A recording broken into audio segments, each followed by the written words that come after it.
aku Ratna Gali. Hari ini aku excited banget karena kita bakalan ngobrol seputar kehidupan aku mengurus 5 anak dan juga kegiatan sehari-hari. Pokoknya gak sabar banget. Yuk kita mulai ngobrolnya.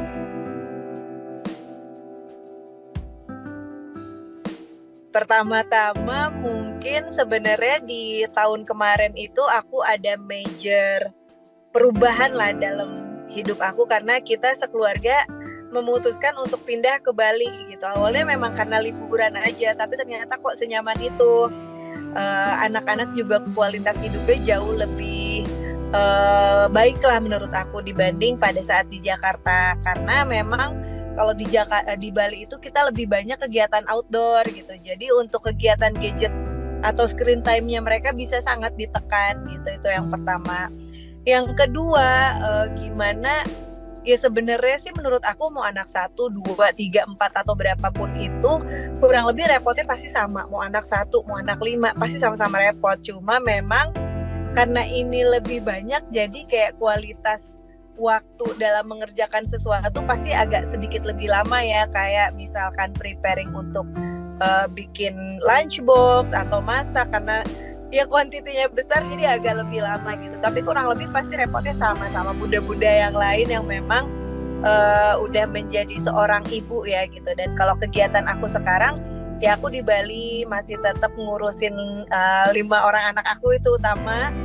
Terus mungkin belakangan ini juga agak nggak terlalu segitu update-nya sama sosial media karena memang apa ya kayak lebih banyak menghabiskan waktu sama anak-anak. Aku pun kan membatasi mereka screen time, jadi aku pun punya aturan yang strict dalam penggunaan handphone gitu di rumah. Dan selain itu ya aku masih sibuk sama suami lah, pasti ya kewajiban utama juga ngurusin suami dan anak. Plus ya memang di Bali sekarang aku lagi fokus untuk membangun usaha di Bali juga sih. Alhamdulillah bulan ini launching restoran di Bali. Jadi ya paling itu aja sih fokus aku gitu sekarang itu. Dan lain-lainnya memang kerjaan masih banyak di Jakarta dan Bandung. Jadi in between, tapi aku sendiri mungkin tipikalnya memang orang yang nggak bisa diem. Jadi semakin ada kegiatan gitu aku semakin malah lebih nyaman gitu, karena menurut aku nggak ada waktu yang wasted gitu dalam satu harinya. Memang terbiasa dengan rutinitas, jadi ya justru aku sangat menikmati sih.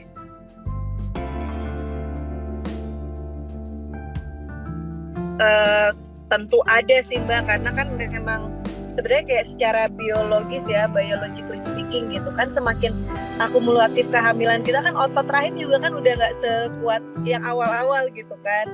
Ditambah juga dengan usia aku memang yang semakin bertambah pasti akan, kalau kata orang Sundanya tuh raripuh gitu, semakin lebih repot gitu kan.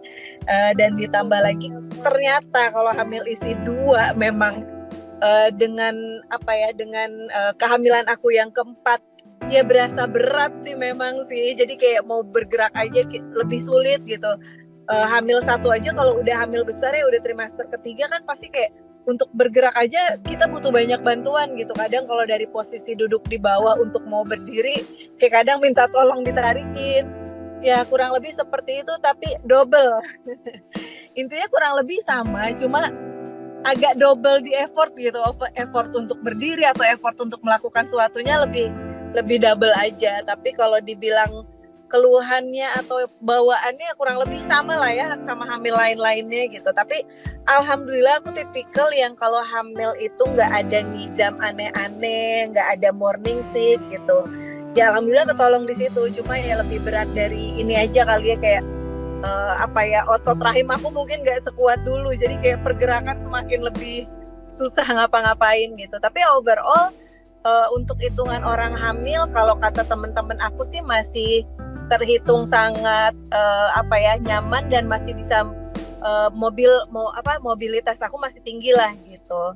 Aku alhamdulillah tipikal yang hamilnya nggak repot sama sekali. Justru aku tuh memang agak lebih effort dalam hal menyusui gitu Mbak. Jadi kalau bahas kehamilan sih alhamdulillah aku nggak no komplain lah, karena dibanding teman-teman aku yang walaupun hamil 1 kayaknya masih lebih bisa ngapa-ngapain gitu. gitu. Tapi kalau bahas menyusui, nah itu different chapter dan hal yang berbeda juga.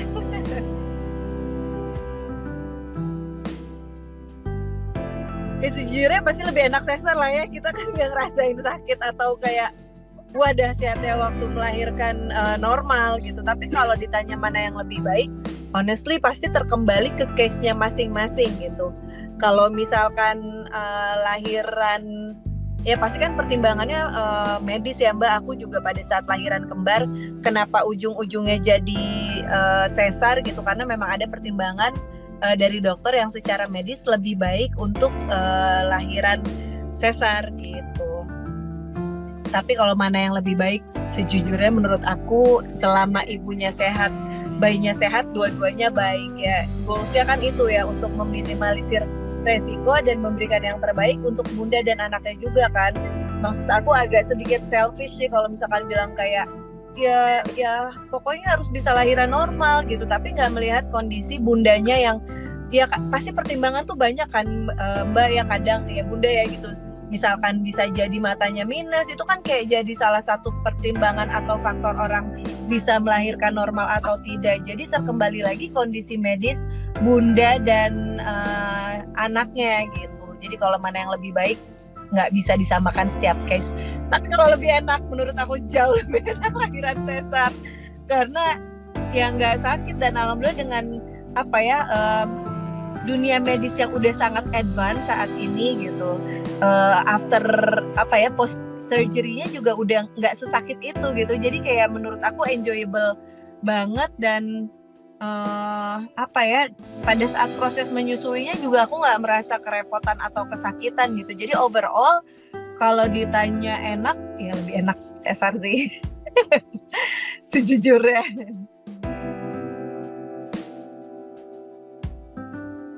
Sebenarnya justru malah aku bukan dia yang kembar ya Mbak, anak pertama aku tuh yang sangat benar-benar luar biasa banget. Tapi justru di situ aku alhamdulillah aku dikasih banyak rintangan, jadinya proses belajar aku juga maksimal kan. Jadi kayak benar-benar research segala sesuatu yang seputaran dunia menyusui gitu. Jadi pada saat aku menyusui yang kedua, ketiga, bahkan si kembar pun alhamdulillah knowledge-nya udah jauh lebih banyak, jadi aku nggak kerepotan gitu.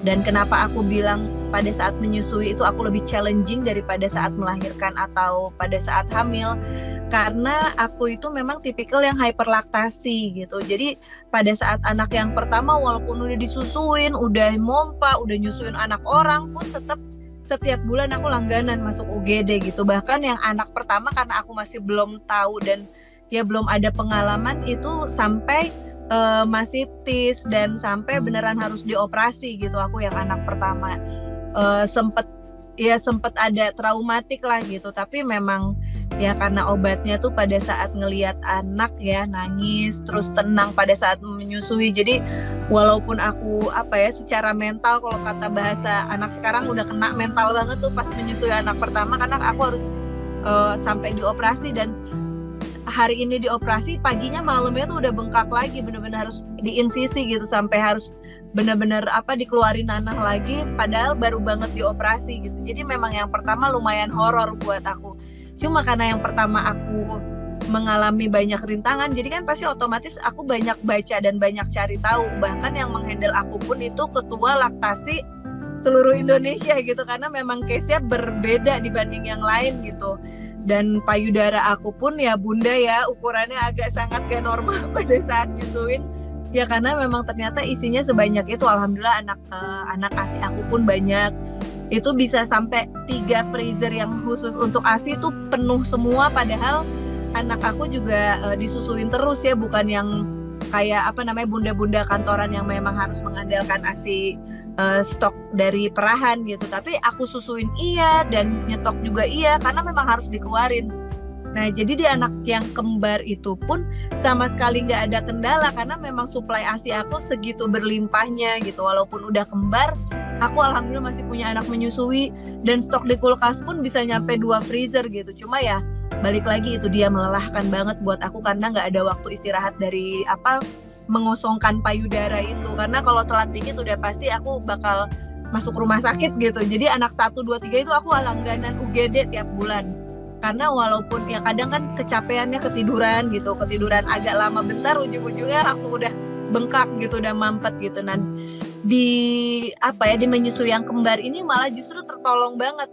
Karena kan gantian terus yang kembar gitu. Jadi pada saat aku ketiduran ya aku sambil nyusuin salah satu anak aku. Jadi benar-benar pengosongannya tuh maksimal gitu. Jadi alhamdulillah nggak merasakan sama sekali masuk UGD tuh pada saat menyusui kembar gitu. Jadi ya alhamdulillah justru yang menyusui kembar nih sangat aku nikmatin karena nggak ngerasain adegan aku harus ke rumah sakit karena telat ngosongin payudara gitu sih Bunda. Tapi overall menurut aku sih kayak sekarang anak aku udah mau menginjak 3,5 tahun ya, aku udah merindukan lagi ya. Jadi apa ya, seberat apapun itu toh terlewatkan juga gitu, dan menjadi satu pengalaman yang menurut aku enjoyable sih gitu. Jadi ya walaupun banyak perjuangan pada saat menyusui tapi tetap dirindukan. Yang namanya proses kita mulai dari hamil sampai menyusui, seberat dan se-challenging apapun itu pasti akan ada titik dimana kayak aku merindukan gitu. Gitu sih Mbak. Jadi mau sekarang anak 5 pun ya tetap prosesnya menurut aku capek, nggak bisa bohong. Bohong banget kalau aku bilang nggak ada capek, nggak ada stres gitu, nggak ada kayak pengen marah banget atau luapan emosi yang dahsyat. Tapi at the end of the day aku bersyukur karena ya hari-hari aku tuh jadi full dan berwarna banget kan gitu. Jadi nggak ada waktu yang kayak harus melewati, apalagi pandemi kemarin ya, entah bosen lah atau mati gaya lah. Alhamdulillah itu nggak ada dalam kamus aku karena memang selalu sesibuk itu setiap harinya gitu sih Bunda. Karena case aku hyperlaktasi, jadi pas kembar ini justru sangat tertolong karena nggak perlu aku. Jadi pengosongannya pun di saat aku udah capek mompa itu kan bener-bener kalau dulu tuh kayak nggak ada istirahat banget gitu. Selesai nyusuin, selesai aku pumping, paling jedanya tuh paling lama tuh 1 jam. Itu aku harus udah mulai ngosongin payudara lagi karena kalau nggak telat dikit aja udah masuk rumah sakit gitu. Nah jadi pada saat punya kembar malam kan biasanya yang kayak butuh banget tidur tuh kan Mbak ya. Alhamdulillah dengan posisi yang memang aku pelajari dan research anak 1, 2, ketiga, jadi posisi menyusui yang aman pada saat malam hari juga kayak kasarnya tuh udah tahu lah gitu. Jadi ya tertolong banget sih ya, pasti ada hikmahnya ya. Mungkin ternyata aku dikasih kondisi hyperlaktasi karena ternyata di kehamilan yang keempat tuh isinya 2 anak gitu, dan ternyata ya banyak juga kan teman-teman Bunda di luar sana yang butuh donor ASI kan, banyak juga yang memang harus ngantor atau apa gitu. Jadi ya orang-orang seperti aku ini yang saling tertolong gitu, karena ya sayang juga kan ASI aku dikeluarin tapi nggak diapa-apain gitu, karena ya buat kebutuhan anak aku sendiri tuh udah berlebih banget gitu. Jadi ya saling membantu saling membantu lah Mbak. Emang kita circle ibu-ibu kan harus saling mengisi satu sama lain ya. Mulai dari anak pertama aku ada selalu donor ASI karena kalau nggak sayang kebuang. Sampai yang kembar juga ada kalau donor ASI sih enggak ya, tapi nyetok yang ujung-ujungnya aku buang. Kan kalau di agama kan anak aku kan cewek cowok ya gitu. Karena takutnya nanti gimana jadinya ya untuk supaya nggak jadi masalah aku buang aja. Kalau anak yang pertama kan jelas yang kakak-kakaknya maksudnya cowok ya aku donorinnya ke cowok lagi. Nah kalau yang case-nya si kembar bingung gitu, donornya kemana? Takutnya nggak bisa, takutnya nanti pada saat mereka besar ternyata jodoh atau gimana, itu yang aku takutin. Tertolong dengan itu kondisi aku hyperlaktasi. Ternyata di anak yang kehamilan kembar ini ya jadinya ya alhamdulillah justru memudahkan kan gitu, dan kondisi aku pun sebagai seorang ibunya tertolong gitu. Karena kalau enggak juga aku capek dengan setiap nyusuin ya ketiduran lama bentar aja gitu. Misalkan aku ketiduran bablas 2 jam 3 jam tanpa kebangun untuk mompa, itu aku pasti pagi-paginya UGD deh, pasti bener-bener kayak mulai kemeng apalah, mampet dan segala macem gitu. Jadi ya si kembar ini bener-bener, karena kalau nyusuin langsung kan posisinya kita bisa sambil tiduran kan Bun gitu. Tapi kalau sambil mompa kan duduk. Mau se-advance apapun alat yang sekarang, walaupun itu udah hands-free dan segala macam, ya minimal posisinya kita harus duduk gitu. Kadang kalau misalkan udah kelelahan, ya tiduran sambil duduk gitu ya, tapi ya itu sangat terbantu sih ya dengan alat pumping yang udah super duper canggih gitu. Kadang ya tinggal senderan terus sambil ketiduran gitu. Nah kalau yang pas anak aku yang pertama belum secanggih yang sekarang, ada yang hands free tapi dengan posisi yang masih nggak senyaman alat-alat pompa masa kini lah gitu.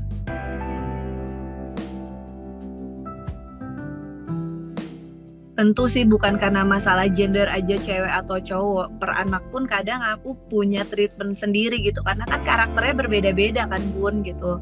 Ada yang memang anaknya sensitif, ada anak yang cuek, ada anak yang memang butuh kayak physical affection yang lebih dari yang lain gitu. Jadi bukan sekedar karena gender cewek atau cowok, tapi memang kebutuhan anak-anak berbeda. Jadi kalau pola didik pasti sama gitu, tapi treatment aku pada setiap anak itu pasti berbeda, tergantung kebutuhan dan karakter anaknya masing-masing itu. Dan apalagi kalau berbicara gender ya pasti beda lah ya, cewek sama cowok.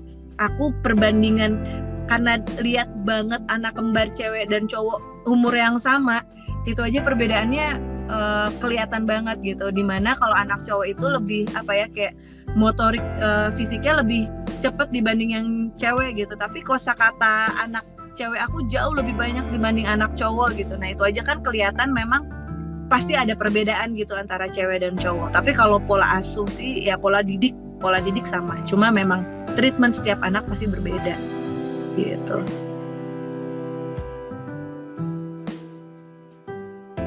Kalau cemburu nggak ada, kalau jahil tentunya, tapi kalau cemburu nggak ada karena memang udah terbiasa berbagi perhatian ibunya kan gitu. Cuma kalau masalah iseng ya itu jelas lah ya Mbak.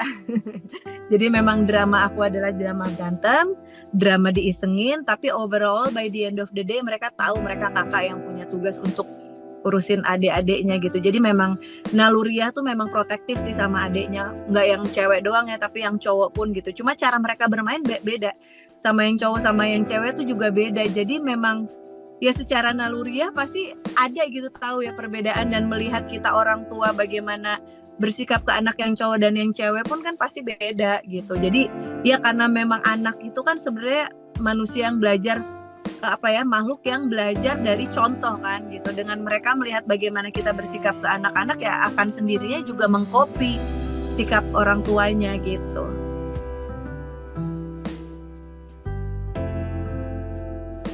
Sebenarnya lebih strict tuh aku sih, karena mereka terbiasa melihat orang tuanya banyak di handphone, terutama bapaknya, apalagi semenjak kita pindah ke Bali, karena kan pekerjaan otomatis lebih banyak online gitu. Nah jadi aku punya peraturan yang strict di mana di saat ada waktu-waktu tertentu kita nggak boleh sama sekali pegang handphone, termasuk orang tuanya gitu. Nah karena biar mereka melihat apa sih perbedaan dan fungsi si handphone itu, ya mau nggak mau aku sebagai ibu harus mencontohkan dedinya itu lebih banyak pegang handphone karena ada kebutuhan pekerjaan. Nah maminya aku sebagai seorang bundanya anak-anak gitu yang memang kebutuhannya mengurus anak-anak tidak terlalu gadget gitu. Jadi mereka tahu oh ternyata fungsi gadget itu bukan main ya gitu, bukan sekedar iseng-iseng atau pegang atau mengisi waktu, tapi karena fungsinya. Jadi di mana dia kayak ya bread provider lah di rumah itu, jadi banyak dengan gadgetnya karena memang kebutuhan pekerjaan gitu. Jadi memang dikasih lihat dan ditekankan aja sih fungsi dari gadget itu, apapun itu ya, mau handphone, mau laptop, komputer, karena ada fungsinya gitu. Memang sesekali boleh banget untuk leisure, tapi ada waktunya.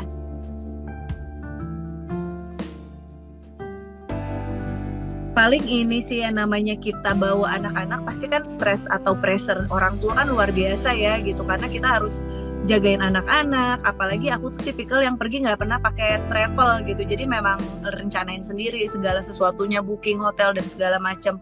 Jadi antara harus ngurus yang begitu-begitu dan jagain anak-anak, dan kadang kan kalau lelah terus misalkan kayak beda sikap antara suami, ya paling itu aja sih kayak untuk pengalihan kelelahan kita tuh kadang ya bikin jadi ke anak-anak emosional juga kan lebih agak tegang gitu kan. ya paling itu aja sih. Dan apa ya, mengkondisikan anak-anak aku ya karena mereka saling main sesamanya, jadi kadang lebih berisik aja gitu karena kayak punya gerombolan sendiri gitu kan kemana-mana, jadi pasti selalu lebih berisik dibanding anak-anak lain karena kayak kelompok bermainnya mereka sendiri aja udah besar gitu, udah 5 orang, jadi ya pasti lebih berisik. Jadi kadang ya agak malu ya kalau diliatin sama orang-orang kayak oh ini kok berisik banget kelompoknya. Iya asik sendiri ya, tapi terorongnya itu gitu. Jadi kalau aku di saat melakukan sesuatu ya mereka kan sibuk main sesamanya aja gitu, adik kakak, jadi nggak yang harus bener-bener aku temenin main gitu ya. Plusnya itu sih punya anak banyak ya, karena mereka ya akan anteng sendiri dengan saudara-saudaranya gitu. Yang cewek malah lebih lengket sama bapaknya, aku sama anak yang cowok kembar tuh gitu. Yang cewek bener-bener kayak so lovely banget lah sama bapaknya.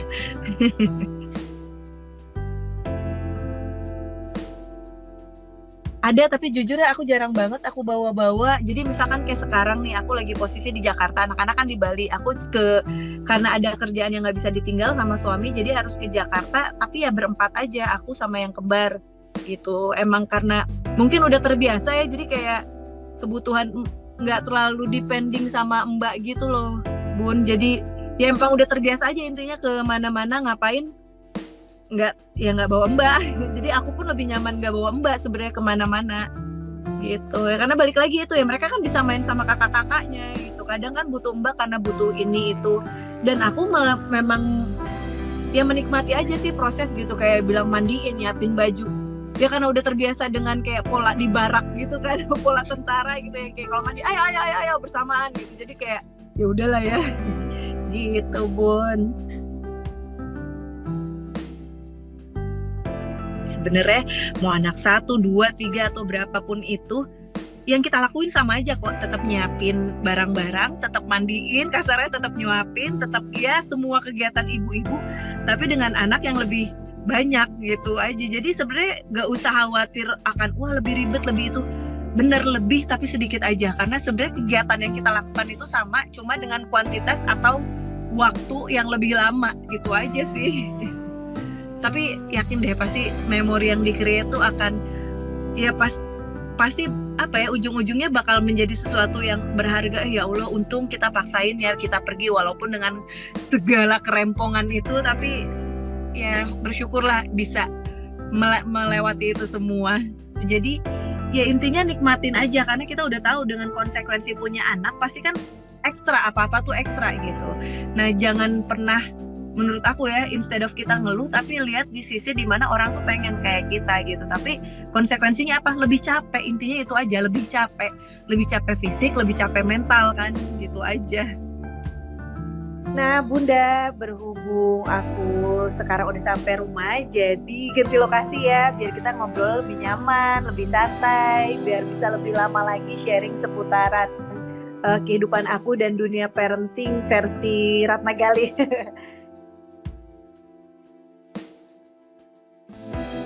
Kayaknya awal mulanya itu pada saat sekolah online. Somehow kan itu kayak transisi yang buat anak-anak aku tuh, aku ngelihat mereka kayak stres gitu, karena tipikal anak aku itu kan memang sangat aktif dan apa ya, ekstrovert kayaknya orangnya, bener-bener yang suka main, suka bergaul. Terus tiba-tiba mereka harus diem di rumah, terus ya yang mereka tahu itu adalah sekolah tuh kan ya belajar tuh di sekolah gitu, bukan yang kayak online kemarin.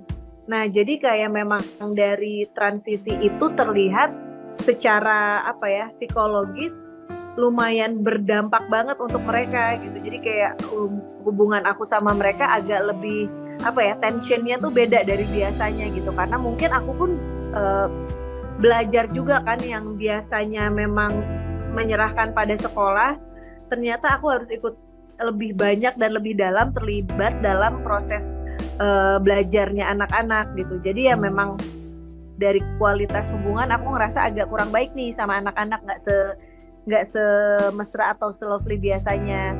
Nah makanya kita decided untuk liburan ke Bali, karena memang anak aku kan suka banget main yang outdoor gitu.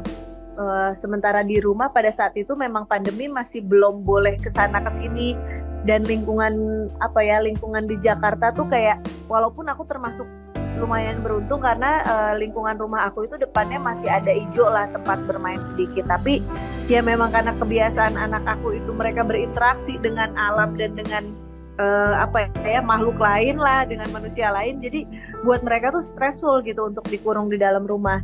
Nah makanya kita putusin ya udahlah kita liburan aja ke Bali 1 bulan gitu. Ternyata 1 bulan menyenangkan.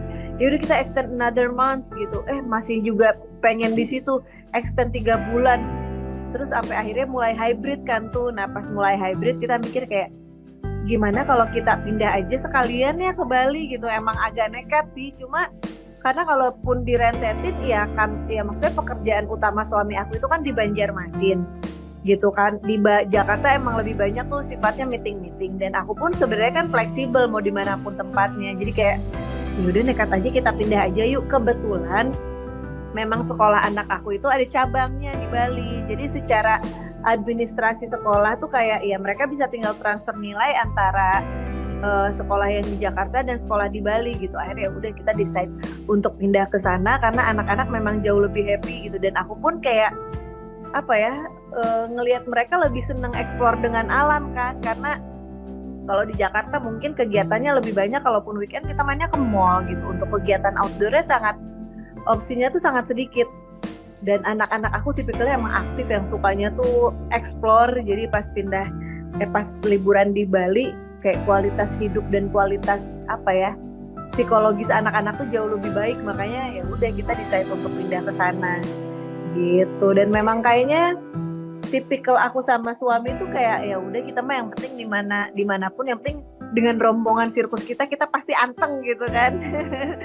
Ya plusnya, another plus point of having kayak keluarga kecil yang besar gitu. Jadi ya memang dimanapun kita akan anteng dengan dunia kita sendiri gitu. Jadi kayak ya walaupun di Bali aku nggak punya temen ya nggak masalah, karena memang keseharian aku juga tersibukan sama anak-anak gitu. Dan yang namanya juga Bali ya, kayak tiap weekend ada aja temen aku dari Jakarta ke Bali gitu. Jadi sebenarnya ya nggak juga aku kehilangan temen, tetap punya temen gitu sih. Jadi ya memang nekat, tapi we're so glad kita mengambil keputusan itu karena sebagai keluarga kayak kualitas komunikasi, kualitas hubungan kita juga jadi lebih baik. Dan aku sama suami pun mungkin karena kayak stress level di Bali itu jauh lebih rendah daripada di Jakarta. Jadi kayak bukan cuma sama anak-anak gitu ya, relationship between aku dan anak-anak, tapi relationship between aku sama suami juga jadi jauh lebih berkualitas gitu. Dan kegiatan daily life-nya tuh benar-benar kayak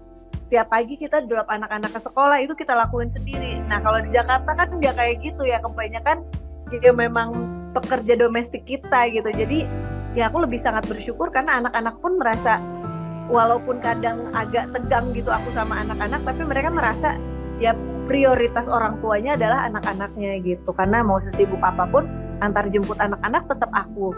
Dan memang karena nggak banyak kegiatan, atau ya mungkin kalau di Jakarta aku banyak undangan, banyak kegiatan gitu kan, ada undangan ini, undangan itu, kumpul ini, kumpul itu. Sementara di Bali nggak banyak, jadi ya kegiatan aku tuh benar-benar bisa jadi ibu rumah tangga dan istri gitu. Jadi menurut aku itu one of the best decision I've ever made lah dalam hidup aku gitu.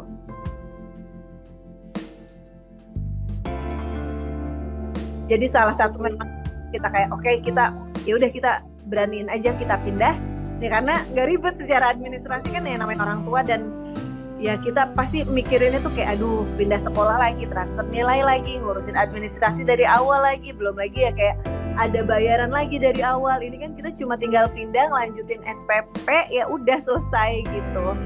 Dan ternyata pas udah pindah di sana aku merasakan kayak kualitas kehidupan aku jauh lebih baik, karena dari secara mentally psikologis aku, anak-anak dan suami, kualitas hubungan antara aku dan anak-anak, antara aku dan suami jadi lebih baik.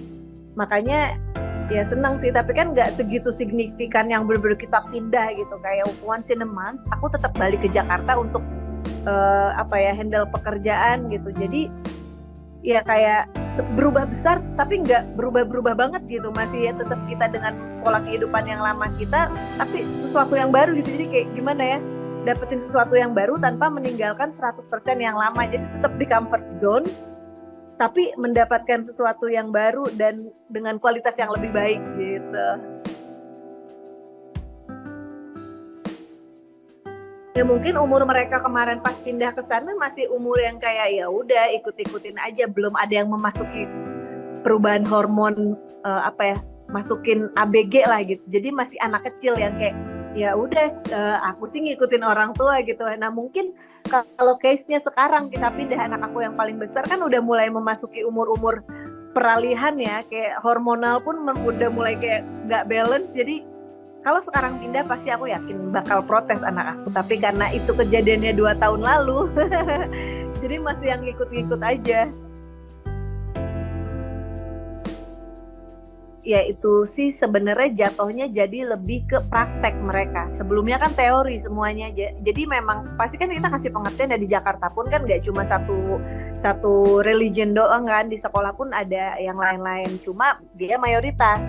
Nah sekarang gimana caranya peralihan mereka minoritas, tapi ya mungkin karena memang di dalam rumah identitas mereka tuh kuat ya. Maksudnya kayak mereka paham identitas mereka tuh muslim.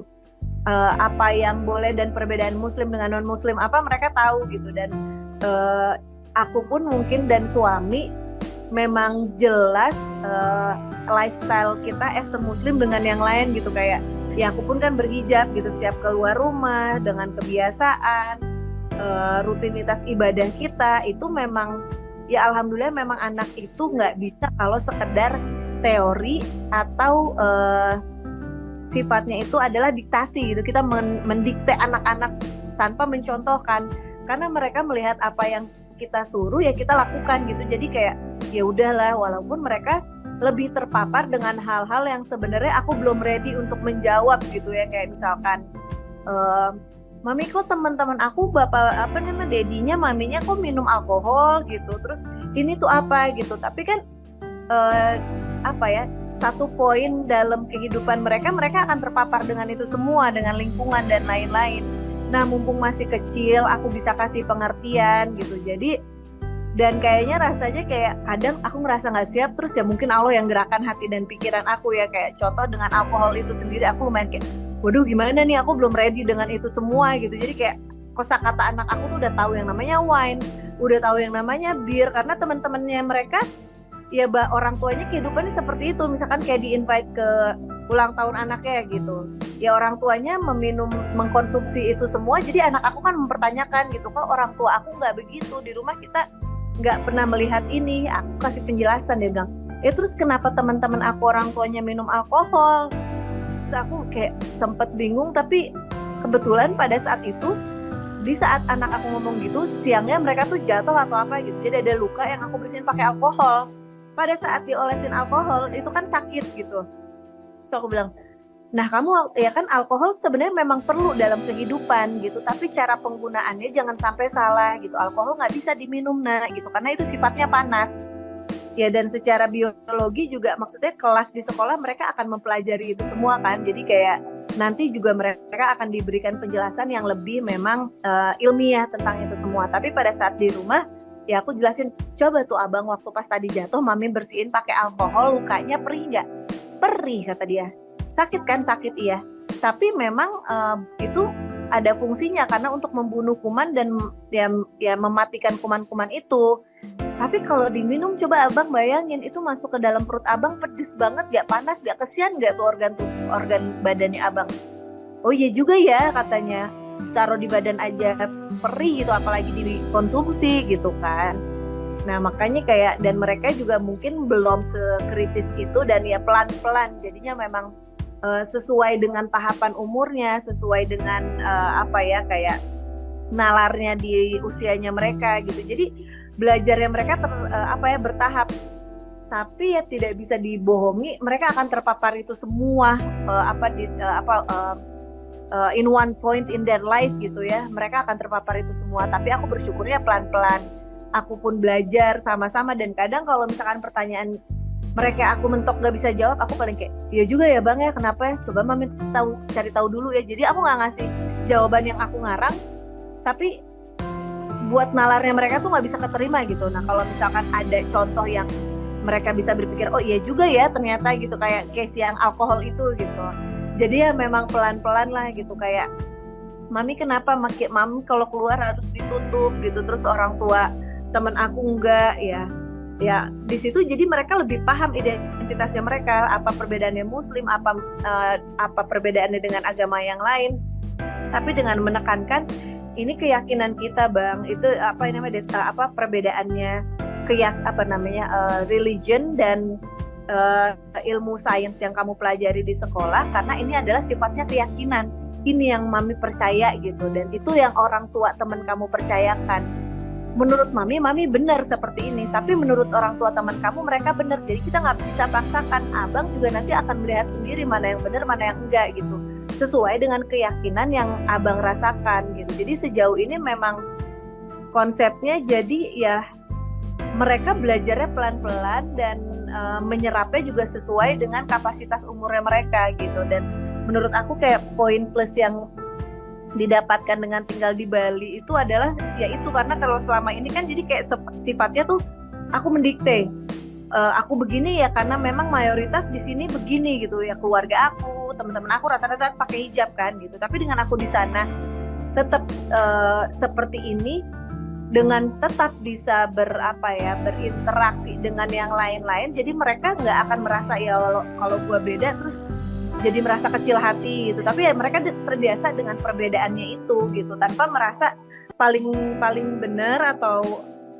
bahkan merasa ada yang salah dengan identitasnya mereka gitu.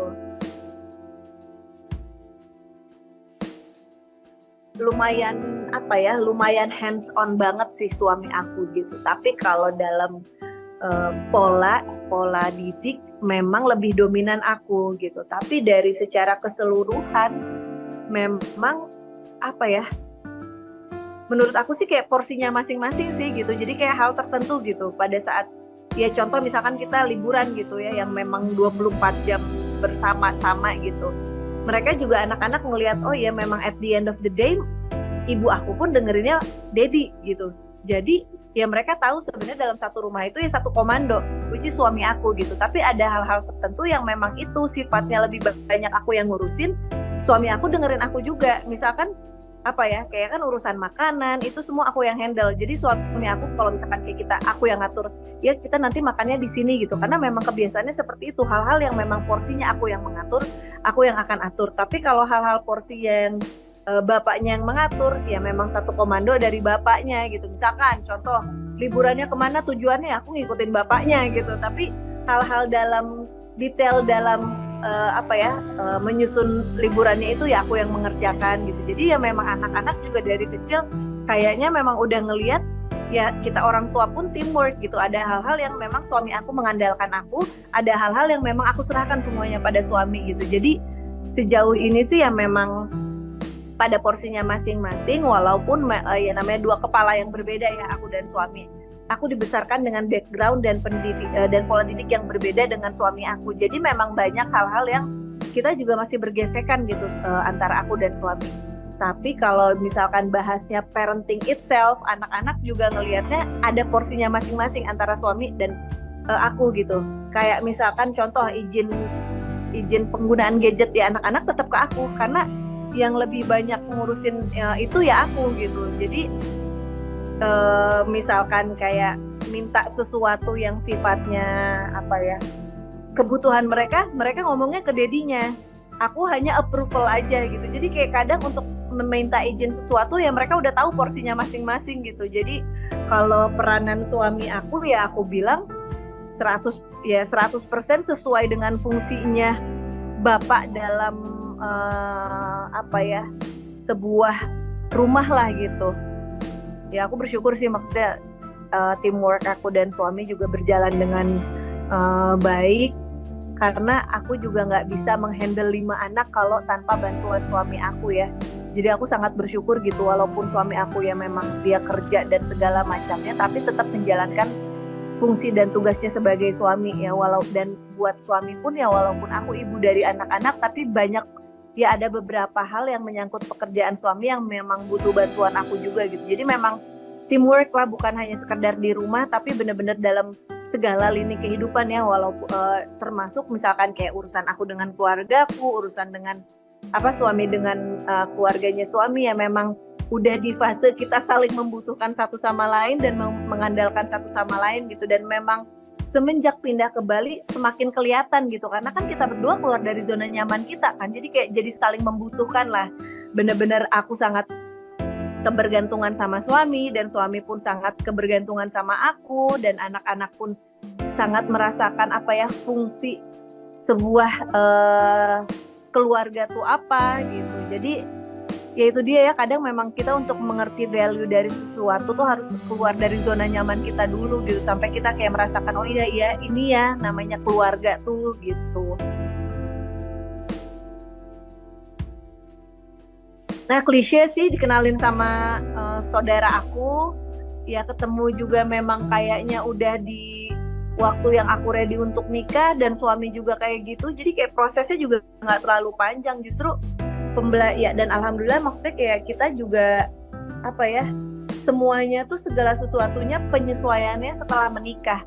Memang kayak di 5 tahun pertama struggling banget, aku merasakan kayak sulit banget ya, karena dua kepala yang berbeda, dua pola didik yang berbeda, dua background yang berbeda, menyatukan visi dan misi kan nggak semudah itu ya. Ditambah lagi kita tiap tahun kayak punya anak gitu, jadi kayak kita belum ada waktu untuk penyesuaian. Aku dan suami udah harus ada penyesuaian manusia baru gitu.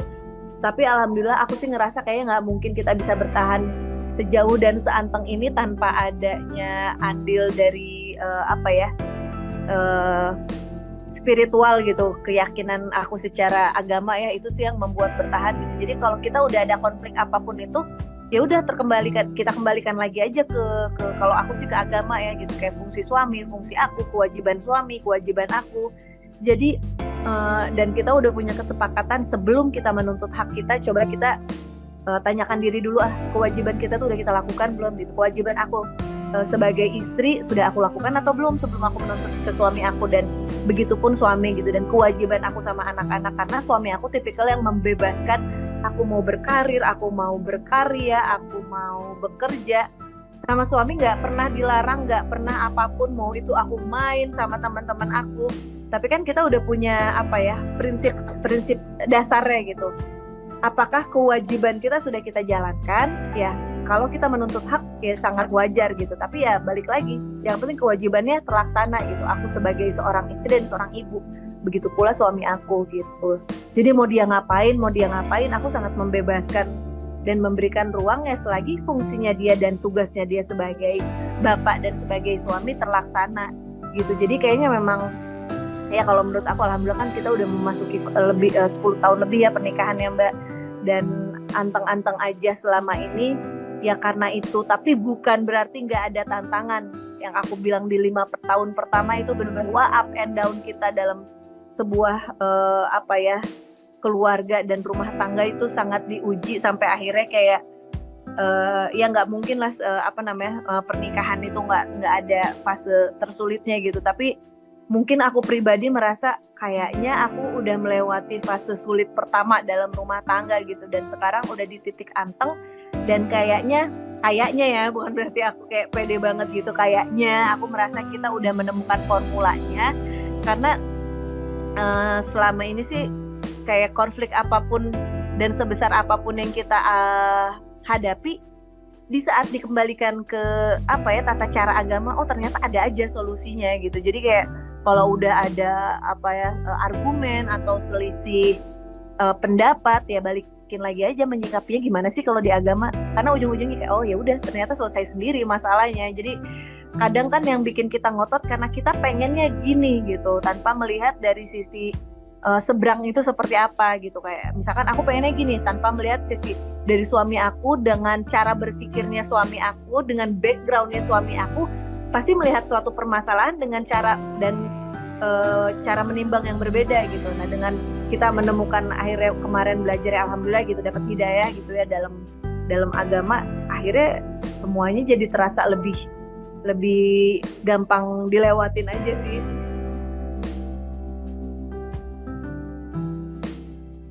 Ya konyol aja sih sebenarnya, kayak karena ibu aku ikut, wali aku ikut, terus kayak ya mau apa lagi ya gitu. Kayak suami aku awalnya iseng aja, ya udah kita nikah aja, ya udah cuma segitu aja gitu. Kayak ya dibilang polos-polos on, tapi ya nggak tahu ya kayak caranya ya, mungkin ini kali ya takdir hidup aku. Kayak kok kalau dipikir-pikir kok ya maksudnya kayak sekonyol itu kita ya, karena aku pikir ada ibu aku ada, wali aku ada, terus kayak aku juga nyaman, udah umur.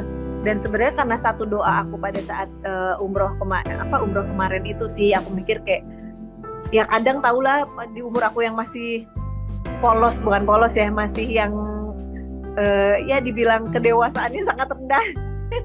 Aku kayak kalau gue bisa nyium Hajar Aswad berarti dia jodoh gue gitu. Ternyata bisa gitu. Ya berarti kan memang qadarullah, takdirnya seperti itu. Karena aku mikir kayak gak mungkin banget gue bisa tembus itu, gila ini lautan manusia apa segala macam gitu kan. Ternyata setelah aku membuat statement itu pada diri aku sendiri, lah malah kayak kok bisa-bisa aja gitu aku nembus ke situ gitu. Jadi kayak berarti kalau gue dilamar dan dia minta nikah berarti harus gue iyahin dong. Gitu aja sih, segitunya, sekonyol itu sebenarnya. Tapi kan alhamdulillah ternyata setelah menjalani ya mungkin memang dia jodoh terbaik dari mata Allah lah buat aku. Mungkin yang bisa membuat aku juga anteng, membuat aku merasa kayak ya ini kehidupan yang paling menurut aku paling mentok, paling indah, paling nikmat dari segi masalahnya paling mentok, nikmatnya paling mentok, kebahagiaannya paling mentok ya dengan formula seperti inilah, punya 5 anak, suami seperti ya suami aku gitu, dengan background keluarga aku, dengan segala dinamikanya yang ada, ya aku sih sangat menikmati sih at the end of the day gitu. Sekarang ya di umur yang mungkin lebih dewasa dibanding 10 tahun lalu, ya kalau flashback ya nggak ada, kalau bisa diulang ada yang mau dirubah nggak ada sih. Aku deh ya nggak apa-apa lah dengan alasan aku yang konyol gitu juga nikahnya.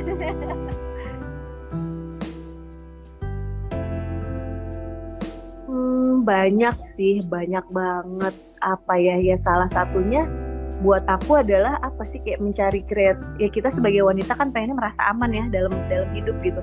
Aku merasakan itu gitu. Jadi kayak kalau ditanya mau nyari apa lagi dalam kehidupan, semua udah punya. Jadi dan dia adalah salah satu stakeholder terbesar dalam kehidupan aku sekarang yang mempunyai kontribusi sangat besar dalam kebahagiaan dan ketenangan hidup aku gitu ya. Udah umur segini kayak mau nyari apa lagi, pasti kan ketenangan gitu kan. Kebahagiaan tuh ya, kalau kebahagiaan terlalu broad lah, terlalu luas gitu. Tapi kan ujung-ujungnya ya pada saat malam hari kan pengennya kita ngerasa tenang dengan kehidupan kita, tenang punya anak-anak, tenang merasa disayang, merasa apa ya merasa tenang, merasa aman gitu. Dan aku udah merasakan itu semua. Dan melihat perjuangan suami aku, melihat bagaimana dia bersikap, melihat tujuan hidupnya suami aku sekarang yang memang kalau bisa dilihat family man banget gitu. Jadi ya udah cukup, ya udahlah beda pendapat gitu, ya udahlah nggak harus juga sama selalu gitu, melulu dalam menyikapi sesuatu kan gitu. Jadi kalau udah berbeda pendapat ya udah gitu, aku nggak ngotot, aku nggak apa, kembalikan lagi aku kan istri, komando dalam rumah tangga kan suami gitu. Jadi ikutin aja dulu, karena most of the days ya suami aku juga ngikutin aku gitu. Jadi ya udahlah, aku juga mikir ya pasti di mata laki gue juga gue nyebelin banget kali ya gitu. Kita aja kayak ngeselin banget orang, tapi pernah mikir sih pasti di mata suami kita juga kayak ngeselin banget gak sih nih orang gitu. Karena kan semakin kita intens sama seseorang, gesek makin banyak, dan itu pasti sama kami seperti itu.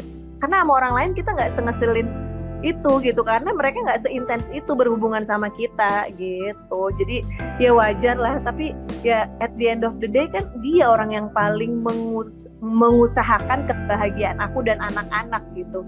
Jadi ya wajar memang ini udah sepaket gitu, mau ya karena dia mengusahakan yang mentok untuk kebahagiaan kita, tapi ya caranya berbeda dan kadang kita nggak setuju.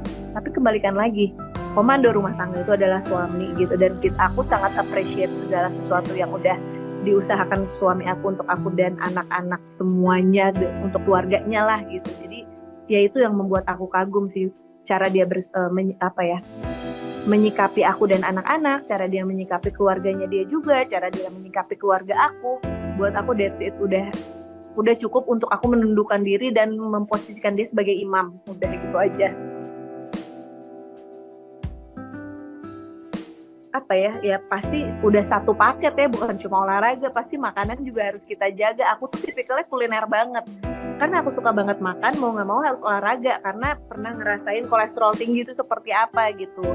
Jadi ya mau nggak mau harus balance. Aku nggak pengen makan aku terlalu direm. Berarti harus apa nih? Oh harus olahraganya yang lebih ditingkatkan gitu. Dan in one point aku ngerasa semakin bertambah umur kan memang kayak apa ya?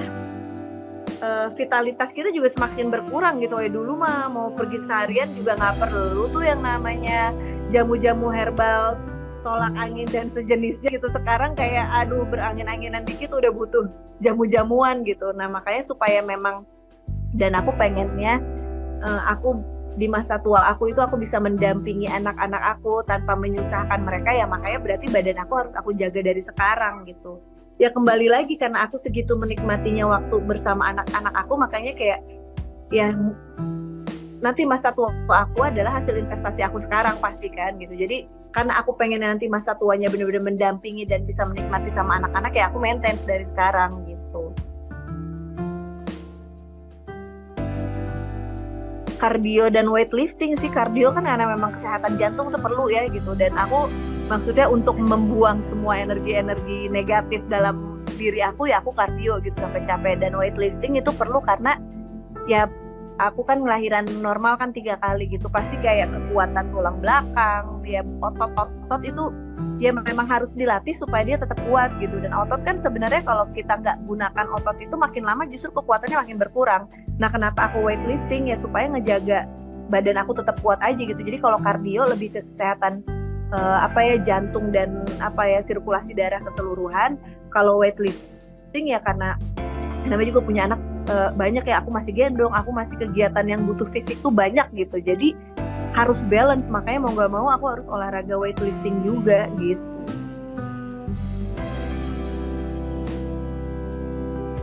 Kayaknya kalau di sinetron agak kecil kemungkinannya karena memang time consuming banget kan, dan sekarang anak-anak aku udah butuh perhatian yang lebih ekstra karena yang paling gede juga udah mulai lebih kritis, udah semakin di fase ABG yang benar-benar butuh pendampingan orang tua tuh sebagai teman juga. Ya mungkin kalau di umur tertentu aku bisa memposisikan mereka kayak ya kamu anak dengar apa kata orang tua gitu.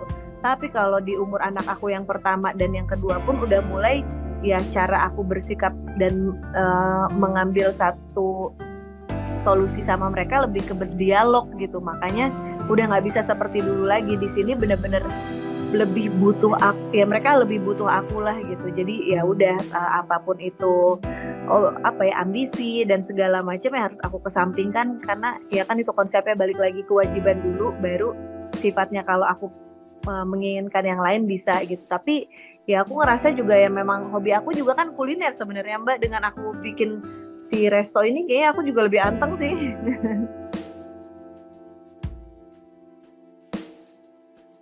Ya kayak ya kadang aku ngeliat dia masih kayak ya Allah Nah tahu nggak sih kamu perjuangan mami untuk bisa dapetin kamu gitu kan. Tapi ternyata ya balik lagi segala sesuatu tuh ya Allah udah lebih tahu ya makhluknya gitu kapan dia ready dan segala macamnya. Kalau ternyata nih sekarang aku melihatnya ya, kalau anak pertama aku cewek kayaknya aku bakal terkaget-kaget dengan menghadapi anak ABG cewek. Aku latihan dulu nih dari yang cowok. Karena secara hormonal kan mereka kalau cewek kan lebih, cewek gimana sih Mbak, lebih drama banget kan.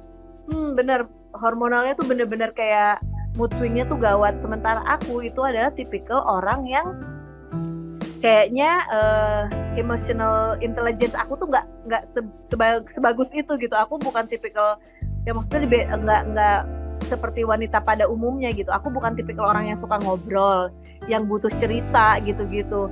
Nah sementara kalau menyikapi anak cewek kan kita harus komunikatif kan gitu. Jadi kayak love language aku tuh bukan ngomong gitu. Sementara aku ngeliat anak aku yang cewek segala sesuatunya tuh diomongin ya, kayak emang ya beda gitu. Terus aku mikir wah kalau anak pertama aku yang aku hadepin ABG-nya itu adalah cewek, wah itu kayaknya aku bisa ampun-ampunan sendiri juga gitu. Jadi kayaknya memang aku harus belajar dulu nih menyikapi anak ABG cowok untuk bisa siap nanti menghadapi anak cewek aku gitu sih kayaknya. Jadi memang ya at the end of the day aku merasa ya memang planning Allah jauh lebih baik daripada planning aku sih. Jadi benar-benar kayak persiapan 1, 2, 3 dulu sebelum aku menghadapi nanti anak aku gitu. Karena anak yang pertama aja kan kadang aku geleng-geleng, kok gini ya gitu, maksudnya menghadapi seorang anak tuh ternyata gitu ya gitu. Ya kita lupa sendiri ya, dulu mungkin aku pun pernah mengalami fase ABG selabil itu kan, tiba-tiba mood swing-nya happy terus tiba-tiba kayak drop gitu. Nah aku kalau dengar cerita teman-teman aku yang anaknya seumuran anak pertama aku, wah menghadapi anak cewek itu luar biasa ternyata ya di saat perubahan hormon mereka gitu. Ya jadi aku ngeliat, wah memang aku perlu belajar, tapi ya aku ngeliat anak cewek aku tuh jadi kayak ya udah gue ya apa ya, ditutup dengan mendapatkan anak cewek, jadi kayak semua ambisi bucket list dalam diri aku tuh udah centang. Jadi sekarang fase maintaining itu semua gitu. Makanya kayak ya balik lagi ya lifestyle, kenapa aku olahraga, kenapa aku ini, kenapa aku itu, karena memang aku udah mendapatkan semua goals yang aku inginkan waktu aku dulu lah gitu. Nah sekarang tinggal maintenance itu semua gitu. Jadi ya udah tinggal ya ngejaga aja lah.